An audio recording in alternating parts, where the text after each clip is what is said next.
Hello everyone. Fourth episode के start में देखते हैं कि ताइजन और सुसु दोनों अनकॉन्शियस थे तो वो शिन के सपने में चले जाते हैं और वहां जाकर वो दोनों ताइजन के पेरेंट्स का पास्ट देखने लगते हैं। और जब ताइजन के पेरेंट्स की शादी हुई थी तो वो बहुत खुश थे और ताइजन के पैदा होने से पहले उसका फादर उसके सारे कपड़े अपने हाथों से बनाता है। तो सुसु उन्हें देखकर सोचती है कि ताइजन के पैदा होने से पहले उसका फादर इतना खुश था तो उसने अपने बेटे को शैंग अलाइस के तौर पर क्यों भेजा। और फिर हम देखते हैं कि ताइजन जब जन्म लेता है तो उसकी माँ की डेथ हो जाती है और किंग क्योंकि क्वीन से बहुत प्यार करता था तो वो उनकी डेथ का सारा दोष ताइजन को देता है और कहता है कि ये एक मॉन्स्टर है जिसने जन्म लेते ही अपनी माँ को खा लिया। और फिर वो ऑर्डर करता है कि बच्चे को मारकर फेंक दिया जाए, मगर क्वीन ने क्योंकि मरने से पहले अपनी दोनों मेड्स को एडवाइस की थी कि उसके बेटे का ख्याल रखना, तो वो दोनों किंग के सामने बहुत रोती हैं और रिक्वेस्ट करती हैं कि आप इस बच्चे को ना मारें बल्कि हमारे हैंड ओवर करें तो हम इसकी केयर करेंगी। और जब वो बहुत रिक्वेस्ट करती हैं तो किंग बच्चे को जिंदा तो छोड़ देता है और कहता है कि तुम इसे लेकर एक अलग जगह चली जाओगी। और फिर हम देखते हैं कि एक आदमी किंग को कुछ नाम की लिस्ट लाकर देता है और कहता है कि ये सब लकी नाम है तो इनमें से आप अपने बेटे के लिए कोई एक नाम सिलेक्ट करें, मगर किंग वो नाम पढ़े बिना जला देता है। तो सुसु ताइजन के एक्सप्रेशन से जानने की कोशिश करती है कि वो क्या फील कर रहा है, मगर वो इस टाइम बिल्कुल इमोशनलेस लग रहा था। तभी वो डीमनेस वहाँ जाती है और ताइजन से कहती है कि मैं थोड़ी देर के लिए कहीं गई तो तुम यहाँ कैसे आ गई। और ताइजन को वहाँ से ले जाती है और कहती है कि मैं हैरान हूँ कि तुम्हारा कोई सपना क्यों नहीं। और नाइटमेयर ब्लॉसम सिर्फ उन्हीं से ब्लूम होते थे जिनके हार्ट में कुछ डिजायर्स होती थी। तो डीमनेस ताइजन को बताती है कि तुमने लव लाइन के बिना जन्म लिया था और इसी कारण ना तुम्हें डर लगता है और ना कोई और इमोशन तुम्हें फील होते हैं। और फिर उसे कहती है कि तुम वैसे तो मेरे लिए यूजलेस हो मगर मुझे तुम्हारी एक वीकनेस का पता चल गया है। और फिर वो उसे उसी वीकनेस के ड्रीम में भेज देती है। दूसरी साइड पे देखते हैं कि सुसु शिन के सपने में अकेली रह जाती है तो वो देखती है दोनों मेड्स और ताइजन को रहने के लिए जो घर दिया जाता है वो बहुत कोल्ड प्लेस पर था। तो रैन कहती है कि ये जगह बहुत ठंडी है तो हम इस बच्चे को यहाँ कैसे पालेंगी। और फिर वो अंदर जाकर बेबी को चेक करती हैं मगर बेबी सांस नहीं ले रहा था और वो बहुत टाइम उसे हिलाती रहती हैं मगर बेबी कोई भी रिस्पॉन्स नहीं करता। और फिर रैन अपने हाथ पर कट लगाती है और जैसे ही वो अपनी फिंगर ताइजन के मुंह में डालती है तो वो फौरन जाग जाता है और उसके हाथ को सक करने लगता है। तो शीन बहुत डर जाती है और कहती है कि ये बच्चा तो वाकई मॉन्स्टर है और कहती है कि इसके तो टीथ भी है, मगर रैन उसे मना करती है और कहती है कि ये बात किसी को पता ना चले। सुसु सब कुछ देखकर सोचती है कि गॉड और डेविल की वार 1000 साल पहले हुई थी और डेविल की उस टाइम डेथ हो गई थी तो उसने इस टाइम और इस जगह जन्म क्यों लिया। और फिर हम देखते हैं कि किंग ताइजन को पाने के लिए मेड्स को कोई भी चीज प्रोवाइड नहीं करता तो वो दोनों अपनी ज्वेलरी बेचकर ताइजन और अपने खाने पीने की चीजें खरीदती हैं। शिन छोटी थी तो वो जल्दी घबरा जाती है मगर रैन उसे इनकरेज करती है और कहती है कि मैं कुछ न कुछ अरेंजमेंट कर लूंगी। और फिर हम देखते हैं कि ताइजन 6 इयर्स का हो जाता है तो वो बाहर जाकर बच्चों के साथ खेलना चाहता है और वो बच्चे जो सब सर्वेंट्स के थे अपना खाना नीचे फेंकते हैं और ताइजन से कहते हैं कि अगर तुम हमें भौंककर दिखाओ तो हम तुम्हें ये खाना देंगे। और ताइजन उन्हें भौंककर दिखाता है तो वो उसे खाना खाने को देते हैं और बाद में उसे बहुत मारते हैं। रैन सब कुछ देखती है तो उससे कहती है कि तुम ऐसा ना किया करो और फिर उसे कहती है कि क्या तुम्हें शर्म नहीं आती। तो ताइजन कहता है कि वो सिर्फ ये चाहते हैं कि मैं कुत्ते की तरह भौंकूं तो वो मुझे खाना दे देते हैं और मुझे नहीं लगता कि ये कुछ बुरा है। तो वो ताइजन से कहती है कि क्या तुम्हें डिग्निटी नहीं। तो ताइजन पूछता है कि ये कौन सी चीज होती है और मुझे नहीं पता कि शर्म, दुख और खुशी क्या होती है। और फिर वो पूछता है कि ये सब क्या होता है मगर रैन उसे कुछ भी समझा नहीं पाती। और फिर हम देखते हैं कि रैन के पास जो ज्वेलरी थी वो फिनिश हो जाती है तो वो शिन से कहती है कि तुम यहीं रहकर हाइनेस का ख्याल रखो तो मैं ये ट्राइब जाऊंगी और उनसे जाकर हेल्प मांगूंगी। और फिर कहती है कि हाइनेस ने एनिमल्स के साथ बातें करना सीख ली हैं और वही हमारे ट्राइब की होप है तो मुझे जाकर अपने ट्राइब को इन्फॉर्म करना चाहिए। और यहाँ से हमें पता चलता है कि ताइजन की माँ का क्लैन परिंदों और जानवरों और फ्लाइज के साथ बातें करता था और ये हैबिट उसे अपनी माँ के क्लैन से मिली थी। और रैन येयू क्लैन से हेल्प मांगने चली जाती है तो कुछ दिन बाद गार्ड्स वहाँ आते हैं जो आकर ताइजन को आवाजें देने लगते हैं। तो शीन सोचती है कि मुझे लगता है कि येयू क्लैन ने हमें हेल्प भेजी है। और वो जब ताइजन को लेकर उनके पास आती है तो वो लोग बताते हैं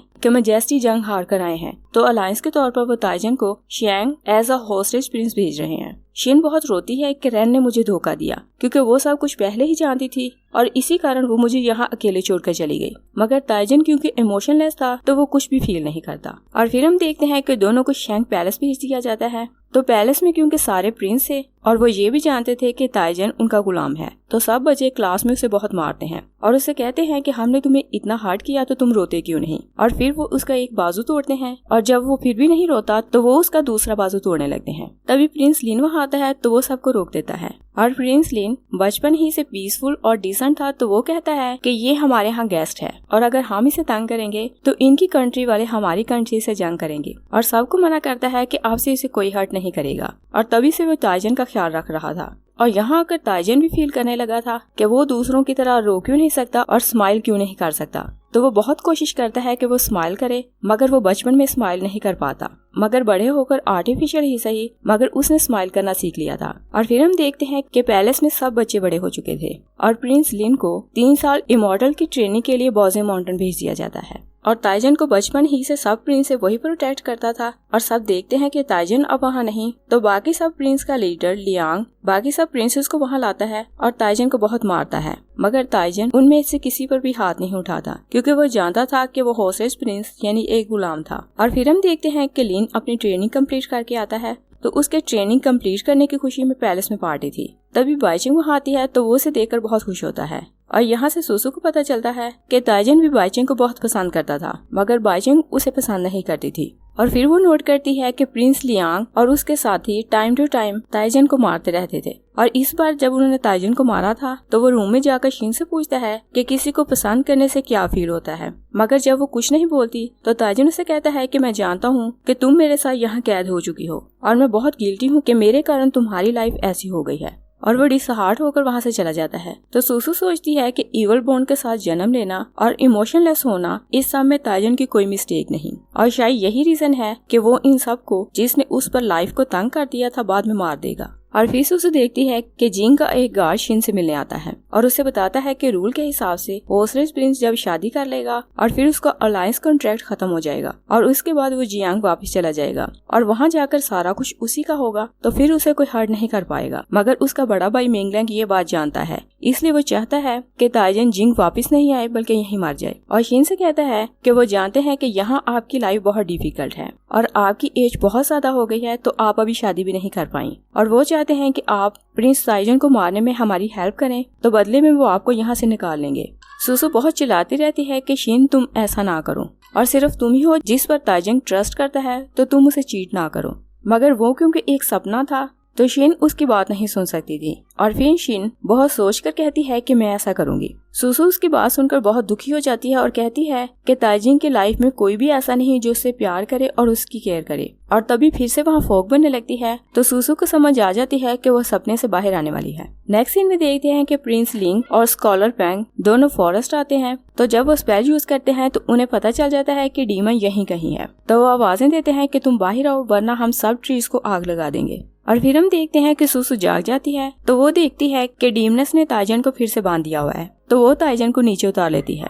और फिर वो देखती है कि उसकी बॉडी पर एक फ्लावर था, तो कहती है कि तुम्हारी लाइफ में तो कोई सपना नहीं था, तो फिर ये फूल तुम्हारी बॉडी पर स्प्राउट कैसे हुआ। और ताइजन क्योंकि 10 सालों से प्रिंस लिन को फॉलो कर रहा था और वो भी उसी की तरह बनना चाहता था, और वो हमेशा से चाहता था कि उसके पेरेंट्स भी लिन के पेरेंट्स की तरह उसे प्यार करें। और फिर वो सपने में देखते हैं कि उसके पेरेंट्स बहुत खुश थे। क्वीन ताइजन को बहुत अप्रिशिएट करती है और कहती है कि मेरा बेटा बहुत टैलेंटेड और एक्स्ट्रा ऑर्डिनरी है। और किंग क्योंकि उसे इमॉर्टल की ट्रेनिंग के लिए भेजना चाहता था, तो क्वीन किंग से पूछती है कि क्या वाकई आप चाहते हैं कि ताइजन इमॉर्टल बनने के लिए जाए। तो उसका फादर कहता है कि हाँ। और फिर उसकी माँ उसे देखकर बहुत वरीड होती है और कहती है कि पैलेस जाने के बाद तुम बहुत वीक हो गए हो, तो वो उसके लिए अच्छे अच्छे खाने बनवाती है। और किंग उसे बताता है कि मैंने तुम्हारी शादी जनरल जे की बेटी से फिक्स कर दी है, क्योंकि जंग को हमेशा के लिए खत्म करने का यही एक सोल्यूशन है। तो उसकी माँ उसे बताती है कि तुम्हारी शादी बाइजिंग से होगी। और फिर हम देखते हैं कि उन दोनों की शादी हो जाती है, तो ताइजिंग बहुत खुश था कि उसकी शादी बाइजिंग से हुई है। और जब वो वहाँ जाकर देखता है तो वहाँ बाइजिंग की जगह शिवे थी,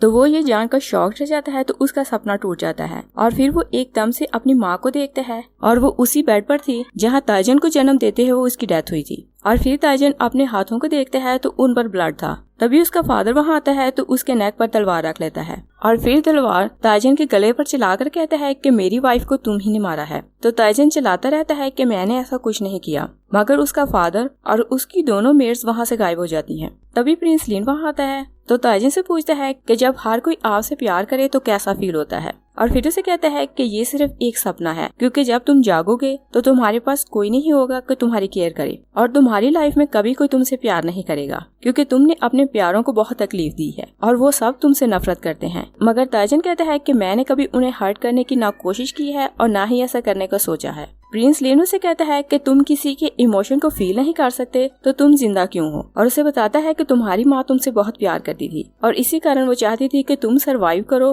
और वो खुद मर जाए। और फिर वो उसे अपना ड्रैगर देता है और कहता है कि तुम्हें अपनी लाइफ को खुद खत्म कर लेना चाहिए और तुम्हारे पास अभी चांस है तो तुम देर ना करना। तो ताइजन को डीमन की बात याद आती है कि तुम्हारी लाइफ में जब तुम्हारी तकलीफ बहुत पीक पर होगी और तुम खुद को सैक्रिफाई करना चाहोगे तो मैं तुम्हारी ऑफरिंग को एक्सेप्ट करूंगा। तो ताइजन अपना गला काट कर डीमन के लिए खुद को ऑफर करने लगता है तो सुसु उसे रोक लेती है और ताइजन देखता है कि ड्रैगर से उसका हाथ कट गया था और उससे बहुत ब्लड निकल रहा था, मगर सुसु उसका ड्रैगर नहीं छोड़ती। और जैसे ही सुसु का ब्लड उनके अराउंड लगे हुए स्पेल पर गिरता है तो वो दोनों ड्रीम से बाहर आ जाते हैं। दूसरी साइड पर देखते हैं कि प्रिंस लिन और स्कॉलर पैंग दोनों मिलकर डीमन से लड़ते हैं। तो बाहर लड़ने के बाद डीमनस वापस फॉरेस्ट आती है और ताइजन को बेहोश देखती है और कहती है कि मेरा प्लान तुम्हारे कारण बर्बाद हुआ, और वो उसे एक बार फिर सपने में भेज देती है। और इस बार ताइजन डीमन से मिलता है तो वह डीमन ताइजन को बताता है कि इस वर्ल्ड में कोई भी ऐसा नहीं जो तुम्हें मार सके, मगर तुम उन सब की पावर खुद यूज कर सकते हो। और फिर ताइजन देखता है कि उसकी बॉडी में डीमन की पावर अपेयर हो गई है। डीमन उससे पूछता है कि बताओ तुम्हें इस पावर का टेस्ट कैसा लग रहा है, और मुझे लगता है कि इमोशन और पेन से ज्यादा इस पावर में मजा है और तुम अपने हाथ की पावर ही से किसी को भी बर्बाद कर सकते हो। और ताइजन जाग जाता है, मगर उसे डेविल गॉड की पावर मिल चुकी थी तो वो उस डीमनस के साथ साथ वहाँ और भी जितने डीमंस थे उन सब की पावर अब्सॉर्ब कर लेता है। और ताइजन सपने में तो पावर लेने से मना कर रहा था, मगर अब वो पावर पाकर बहुत खुश था। और फिर वो नीचे गिर जाता है तो उसे ब्लड की वॉमिट होती है। और डीमनस की पावर अब वहाँ नहीं थी तो सारे नाइटमेयर ब्लॉसम डिसअपियर हो जाते हैं। तो सब लोग ट्रैप से बाहर निकल आते हैं। तभी प्रिंस लिन सोल्जर्स के साथ वहाँ आता है तो वो सबको रिलीज करके वहाँ से ले जाता है। नेक्स्ट सीन में देखते हैं कि सुसु जब जागती है तो सबसे पहले वो ताइजन के लिए वरीड होती है और चंटाओ से पूछती है कि वो जिंदा है कि नहीं। तो चंटाओ से बताती है कि वो बिल्कुल ठीक है और अपने चैम्बर में है। और फिर बताती है कि प्रिंस लिन सबको वापस लाया है, मगर सुसु इस टाइम ये बात नहीं जानती थी कि ताइजन को डेविल गॉड की पावर मिल चुकी है। इससे सोचती है कि ताइजन ने लाइफ में बहुत दुख देखे हैं और अगर मैं उसका साथ दूं तो वो एक नॉर्मल लाइफ स्पेंड कर सकता है, और ये सोचकर वो ताइजन से मिलने जाती है। दूसरी साइड पे देखते हैं कि ताइजन जब जागता है तो सबसे पहले उसे डीमन की बातें याद आती हैं। तो वो अपने हाथ को चेक करता है तो उसमें वाकई डीमन पावर थी और उस पावर को देखकर वो शॉक रह जाता है। यही 4th एपिसोड फिनिश हो जाती है। Thanks for watching.